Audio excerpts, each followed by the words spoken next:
D'après la théorie de l'exemple,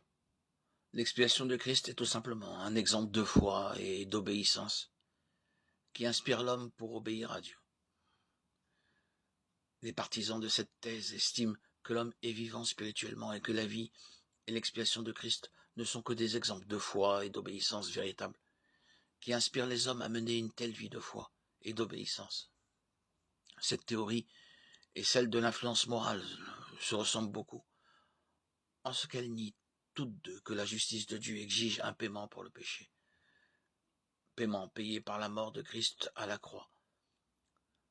La principale différence entre la théorie de l'influence morale et la théorie de l'exemple est que d'après la théorie de l'influence morale, la mort de Christ nous montre à quel point Dieu nous aime, alors que selon la théorie de l'exemple, la mort de Christ nous apprend comment vivre. Bien sûr, il est vrai que le Christ est un modèle que nous devons suivre,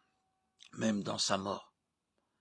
Mais la théorie de l'exemple ne rend pas compte du véritable état spirituel de l'homme, ni du fait que la justice de Dieu nécessite qu'un prix soit payé pour le péché, prix que l'homme est incapable de payer lui-même.